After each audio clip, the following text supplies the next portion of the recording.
அடிப்படை சிந்தனை தான் மனிதனுடைய அறிவாற்றல், மனிதனுடைய உடல் திறன் எல்லாவற்றையும் உழைப்பில ஈடுபடுத்தி உற்பத்தியை பெருக்கிற நாடுதான் வாழும் வளரும். சும்மா உட்கார வச்சு சம்பளம் கொடுக்கிற நாடு வளராது, வளராது. உங்களால் நம்ப முடிகிறதா? சுவிட்சர்லாந்துல, சுவிஸ்ல மாசம் 6 லட்சம் தருகிறோம் என்று அரசாங்கம் அறிவிச்சது. நீங்கள் எந்த வேலைக்கும் போக வேண்டாம், வீட்டிலே இருங்கள், உங்களுக்கு 6 லட்சம் என்று.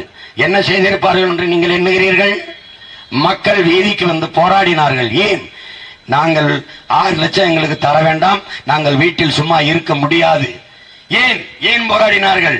நாங்கள் வீட்டில் சும்மா இருப்போம், நீ 6 லட்சம் தருவ, அந்த வேலைக்கு வேலை இருக்குல்ல, அந்த வேலையின் தேவை அப்படியே இருக்கும், அதுக்கு வெளிநாட்டில இருந்து ஆட்களை கொண்டு வருவ, அந்த இடத்துல அவனை வேலை செய்ய வைப்ப, அவனுக்கு குடியுரிமை கொடுப்ப, அவன் எண்ணிக்கை பெருகி நாடு அவனதாயிரும், நான் நாடற்றவன் ஆயிருவேன். அதனால எனக்கு நீ காசு தர வேணா, ஒண்ணும் தர வேணா, நான் அந்த வேலையை பார்த்து சம்பளத்தை வாங்கிட்டு வாழ்ந்துக்கிறேன்னா அவன் மனுஷன். அவனுக்கு பேர் என்ன? மனுஷன். அவன் தேசப்பற்றாளன், அவன் நாட்டுப்பற்றாளன். நீ? நான் சும்மா இருக்கேன், சும்மா இருக்கேன் சேலதா, சும்மா இருக்கேன் வேட்டிதா, சும்மா இருக்கேன் அரிசிதா, சும்மா இருக்கேன் அப்படின்னா, சும்மா இருக்கேன் விஷந்தான்னு குடிச்சிட்டு செத்துட்டா நிம்மதியாயிரும்ல? எதுக்குது? ஒரு மானங்கட்டதனம், மானங்கட்டதனம். உனக்கு ஒரே ஒரு பண்டிகை பொங்கல், ஒரே ஒரு பண்டிகை. மானத்துக்காக உயிரை விட்ட ஒரு இனத்தின் கூட்டம், மானத்துக்கு உயிரை விட்ட. நீ எப்படிப்பட்ட பாட்டு, வேற எப்படிப்பட்ட ஆளு? உன் பாட்டு தீரன் சின்னமலை யாருன்னு உனக்கு தெரியுமா? தீரன் சின்னமலை உலகத்தில் அப்படிப்பட்ட புரட்சியாளனை நீ பார்க்க முடியாது. உன் இனத்துல 2 பேர் தான் புரட்சியாளன். ஒருத்தன் தீரன் சின்னமலை, இன்னொருத்தன் அவன் பேரன் பிரபாகரன். 2 பேர் தான். எப்படி புரட்சியாளன்? இப்படியே இந்த மண்ணை என் பாட்டன் பூலித்தேவன் மண்ணை, அழகுமுத்துக்கோன் மண்ணை, நல்லா கவனிச்சுக்கணும்.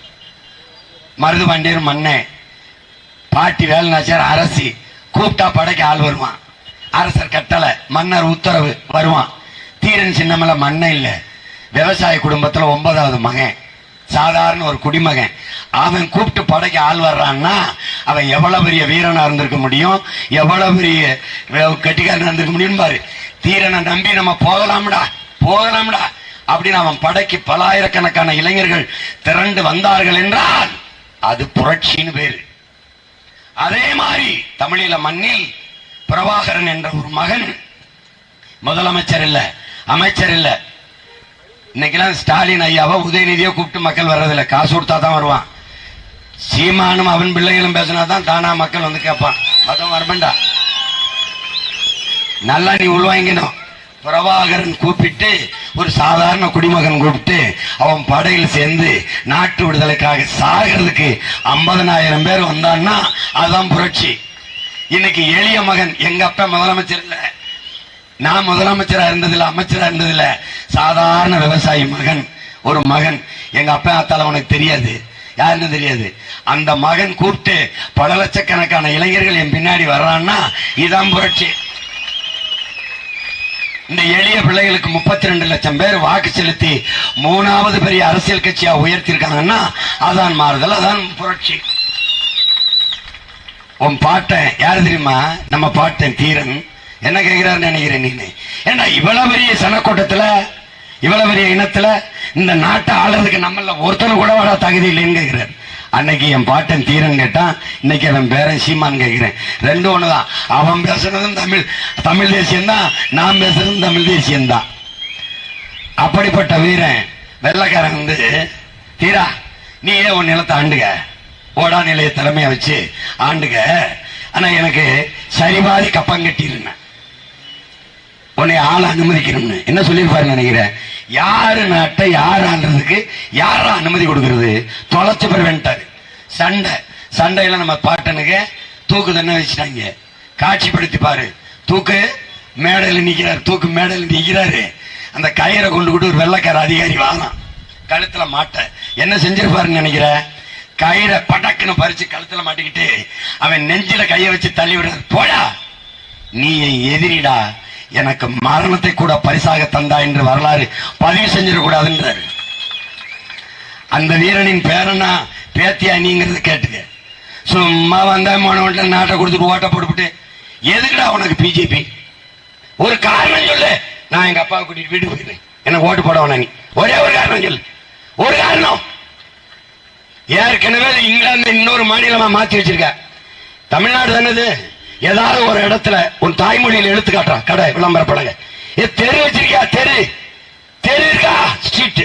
ஏன் நிலச்சாலை வச்சிருக்காரு? அவென்யூ. விரிவு வச்சிருக்கியா? செக்டர். பிரிவு வச்சிருக்கியா? விரிவு வச்சிருக்கியா? எக்ஸ்டென்ஷன். விரிவு வச்சிருக்கியா? எக்ஸ்டென்ஷன். பிரிவு வச்சிருக்கியா? செக்டர். அடுக்காக வச்சிருக்கியா? பிளாட்ஸ். குடியிருப்பு வச்சிருக்கியா? காலனி. உன்னை எங்க ஒண்டி புதைக்கிறது? எங்க ஒண்டி புதைக்கிறது? இது தமிழ்நாடுன்னு பேரு. எதற்கு? எதற்கு பேரு? ஆனா தமிழுக்கும் தமிழனுக்கும் இது சுடுகாடு. நாட்டுக்கு பேர் தான் தமிழ்நாடு. இப்போ 1.5 கோடி வட இந்திய ஏறிட்டான் இந்திக்காரன். நீ என்ன பண்ண? சும்மா உட்கார போயிட்ட. சும்மா சும்மா உட்காரு. ஜவுளி கடைக்கு ஆள் இல்ல, உணவு விடுதியில் ஆள் இல்ல, கம்பி கட்ட ஆள் இல்ல, கொத்தனாருக்கு ஆள் இல்ல, தச்சு வேலைக்கு ஆள் இல்ல, களபரிக்கு ஆள் இல்ல. வட இந்திய தொழிலாளர், வட இந்திய வேளாண் வேலைக்கு, விவசாய வேலைக்கு வட இந்திய தொழிலாளர்கள் கிடைப்பார்கள் அப்படின்னு விளம்பர பலகை வச்சிருக்காங்க. தெருவில் தொடர்புக்குன்னு எண்ணு போட்டு வச்சிருக்கான். வட இந்திய தொழிலாளர்கள் திருநெல்வேலியில் வந்து வட இந்திய பொம்பளை நாத்து நட்டுக்கிட்டு இருக்காங்க. எங்க ஆத்தா 100 நாள் வேலைக்கு அங்க மரத்தில உட்கார்ந்துருக்க. நீ உழைப்பை விட்டு வெளியேறினாய். உழைப்பின் தேவை அப்படி இருக்கு. வேற ஒருத்த வந்து நிறைச்சிட்டான்.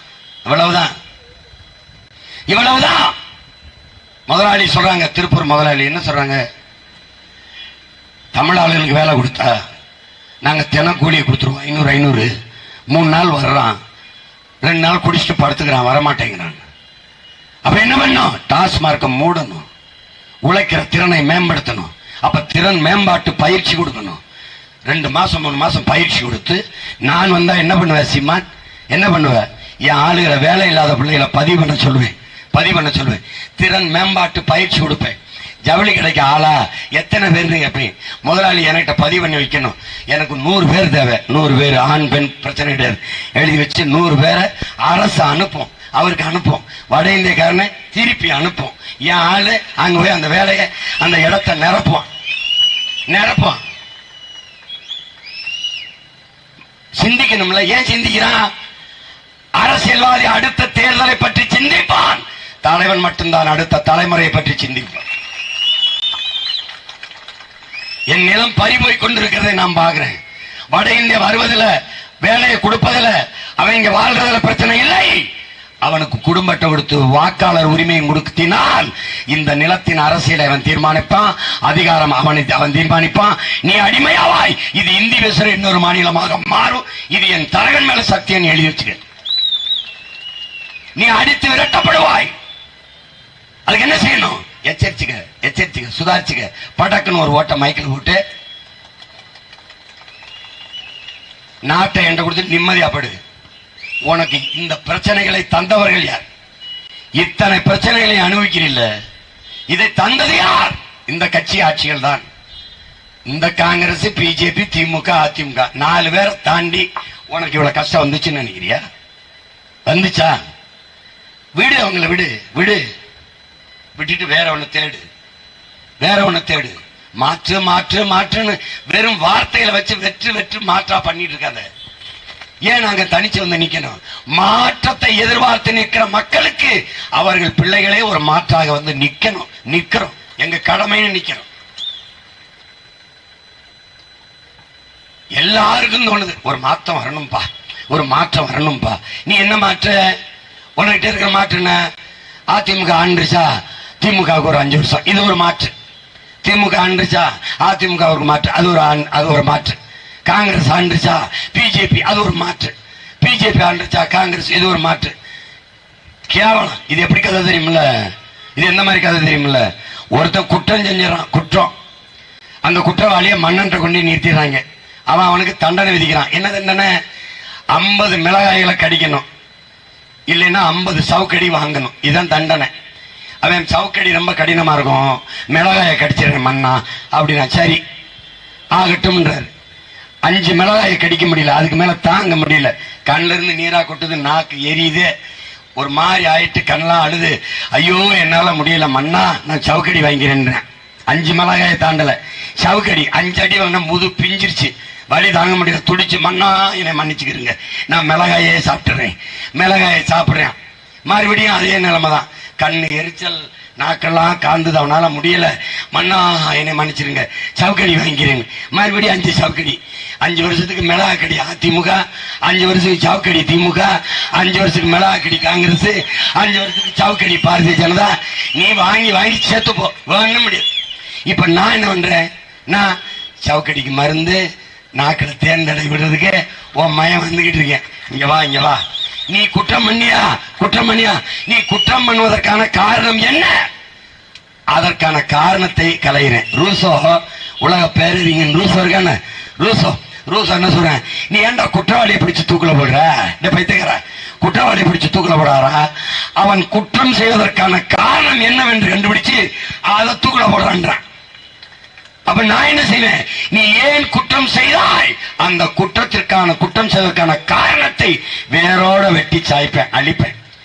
இந்த நாட்டில் 100 குற்றவாளியில 99 பேர் நிறைந்த போதையில தான் செய்யறான், நிறைந்த போதையில தான் செய்யறான். அப்ப என்ன பண்ணும், ஒழிக்கணும். அதுக்கு என்ன பண்ணும், இவங்க எல்லாரையும் ஒழிக்கணும். ஒழிச்சாதான் அது ஒளி.